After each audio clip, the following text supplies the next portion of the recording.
Mimi kwa jina naitwa Maulid Muhammad, ni mwenyekiti wa umoja wa wafanyabiashara Mbagala. Kubwa leo tukusanya hapa ni kuigomea service levy ya 0.3. Hatuiwezi kuilipa.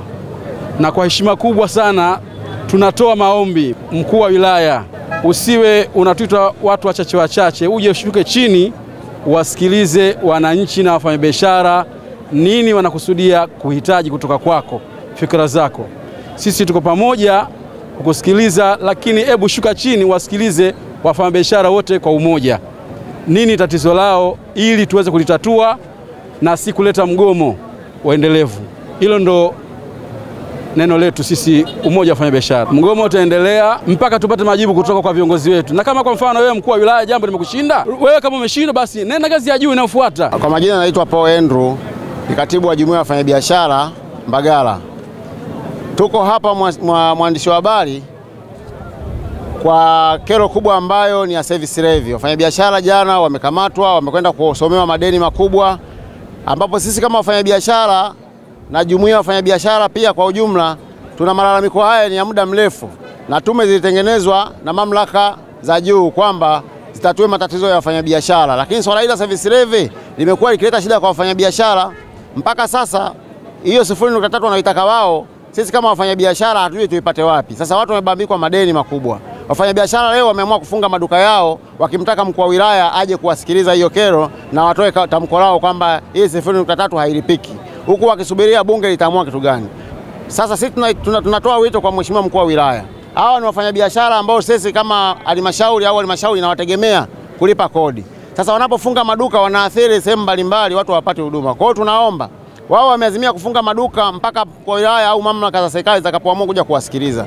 Sisi tumuombe mheshimiwa mkuu wa wilaya au atume hata mwakilishi wake au kwa namna yote anavyoweza waje kuwasikiliza wafanyabiashara hao, kwa sababu wameahidi hawatafungua maduka mpaka watakapopata ufumbuzi wa changamoto hii, ambao wanakamatwa na watu wameambiwa kujidhamini wenyewe. Jana wamejidhamini, sasa wanajidhamini kwa madeni ambayo hayawezi kulipika. Sisi hapa kama wafanyabiashara tumekubali tunaweza tukalipa service levy, lakini sio kwa hii 0.3.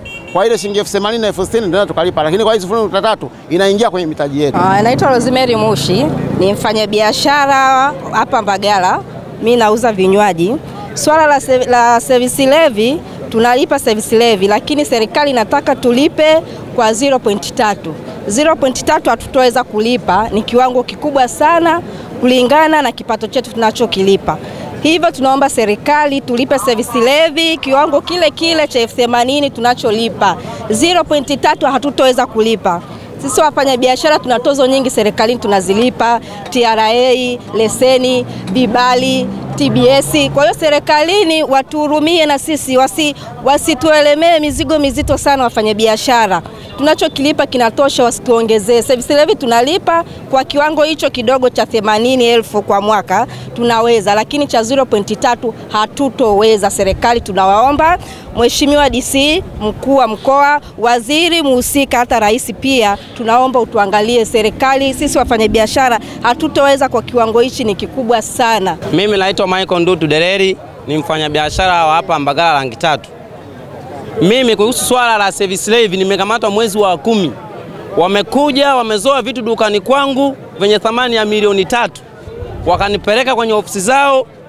Baada ya hapo wakaniambia kwamba wewe unatakiwa ulipie service levy, kitu ambacho mimi nilikuwa sijui. Nikaanza kuwauliza pale maana ya service levy, lakini sijapata maana ambayo mimi mwenyewe sijaielewa. Kwa hiyo wakaniambia kwanza pale kwamba hujalipia service levy kwa mwaka mzima. Wakanipigia hesabu kwamba nilipe service levy, na mimi pale nikakataa. Nilipokataa wakasema wewe tunaenda kukufungulia kesi kwenye mahakama ya kikodi ya wilaya. Wakaniambia hapa kuna faini inabidi ulipe ndio tuachilie mizigo yako na ulipie service levy. Nikalipia vitu ili kukomboa mizigo yangu, mambo yasiwe mengi, niendelee na biashara zangu. Nikaja ofisini kwangu nikalipia service levy yao hiyo, nikaendelea. Lakini bado hata kwenye hiyo service levy wanakuambia ulipie kila baada ya miezi 3 wewe mwenye mashine. Nikawauliza mbona TRA makadirio tunalipia kwa mwaka, ambapo TRA ukienda na mashine wanaangalia mauzo yako, wanapiga hesabu, wanakuambia lipia kiasi fulani, lakini wao wanataka kila baada ya miezi 3. Nikamwambia hii miezi 3 hii mnatuumiza, tupigieni kama ni kwa mwaka, mtuambie walau kwa mwaka. Lakini hata hivyo bado kiasi hicho kilichowekwa ni kikubwa sana. Mimi naomba hapa mkuu wa wilaya ukija wewe tukaweka pointi zetu ndio tutaelewa vizuri, sio kwanza kubagua si wa nafaka si vinywaji. Service levy anakamatwa kila mtu, mwenye mpesa, mwenye vinywaji, mwenye nafaka, kila duka ambalo unaona kwamba huu mlango unapandishwa na kushushwa inabidi ulipiwe service levy. Ombi langu kwa serikali kuhusu mchakato wa service levy, sisi hatukatai, lakini pia inabidi hiyo service levy mtueleweshe kwamba service levy ni nini, inafanya kazi gani. Mfano mkuu wetu hapa ametuelezea service levy inatakiwa nilipie umeme, si ni huduma ya umeme, ni huduma si ya hewa. Sasa sijamuelewa umeme, mimi mwenyewe nalipia luku kila siku, mnaniambia ulinzi tunalipia mapato kwenye leseni ya halmashauri ndio inafanya kazi huko. Inabidi mkija hapo kutuambia service levy ni nini, mnieleweshe vizuri paka kichwani kwangu ingie. Huu mgomo utaenda paka pale mkuu wa wilaya atakapokuja kutusikiliza shida zetu sisi, aje yeye mwenyewe, au kama hawezi tumfuate daladala Jerojero simu ya 7 tunaenda hapo. Kwa majina mimi naitwa Amos Isaya Mwingwa, ni mfanya biashara wa duka la vinywaji. Nilichotaka kusema mimi kwa upande wa serikali yetu ya Jamhuri ya Muungano wa Tanzania, kwanza ilipaswa isikilize wafanyabiashara ni nini wanakihitaji, tofauti na wao walivyokuja na maamuzi yao wanayoona ni sahihi kwao.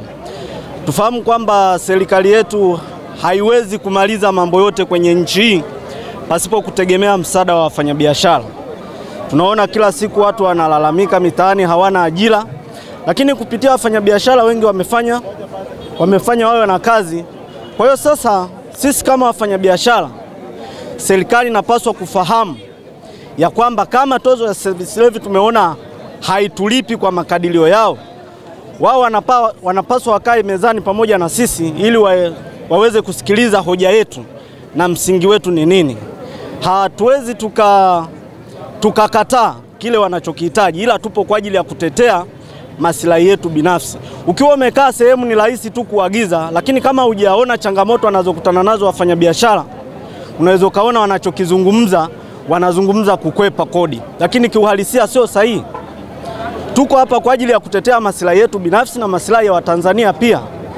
Leo hii ukimnyonya mfanyabiashara akafilisika, hata wewe kama nchi lazima utayumba kiuchumi. Kwa hiyo ni muhimu kusikiliza mfanyabiashara anahitaji nini ili wote tuweze kuwa na maisha rafiki. Na kingine, hata watumishi wao wanaowatuma wajitahidi kuwa na adabu. Saa nyingine mtu anakuja haja kusalimia, hajajitambulisha, anafika anabonyeza mashine. Yaani ni utovu wa nidhamu ambao umepitiliza kiwango saa nyingine. Kwa hiyo serikali yetu iwe na maisha rafiki na wafanyabiashara. Sisi tunahitaji urafiki na wao, hatuhitaji uadui. Ndio maana tunachoona hatukiwezi tunajaribu kuwaelekeza ili tuone ni kwa namna gani wote tunafanikiwa. Kwa majina naitwa Goodluck Chaula, ni mfanyabiashara wa nafaka Mbagara. Ombi langu kwa serikali kuhusu tozo la service levy. Kwa upande wa wafanyabiashara wa nafaka, imetoka sera au imetoka maagizo kwamba walifanya uchunguzi au walifanya research na kujiridhisha kwa wafanyabiashara kwamba wanapata faida kuanzia shilingi 300 mpaka shilingi 1000. Kitu ambacho kiuhalisia kwa wafanyabiashara wa nafaka hakina ukweli wa aina yoyote. Kimsingi wafanyabiashara wa nafaka hawakatai kulipa service levy, isipokuwa service levy haijawa rafiki kwa mfanyabiashara wa nafaka. Ombi letu la wafanyabiashara wa nafaka ni kwamba service levy tunaomba iwe ni 1080 ambayo inalipika kwa mfanyabiashara awaye yoyote.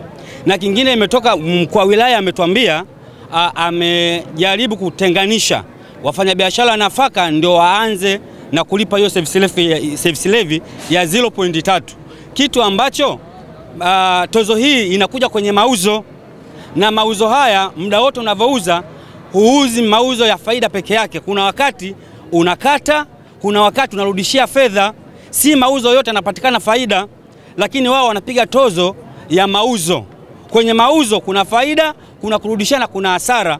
Kwa hiyo tunaomba wanavokuja na point kwamba wao wamejiridhisha kwamba tunapata faida kuanzia 300 mpaka shilingi 1000, watushirikishe hizo faida wamepigaje kwa mfanyabiashara wa nafaka kwa gunia moja kupata shilingi 300 mpaka shilingi 1000. Kwa hiyo ombi langu kwa serikali, viongozi wetu, kwa wakurugenzi, nilikuwa ninaomba service levy ya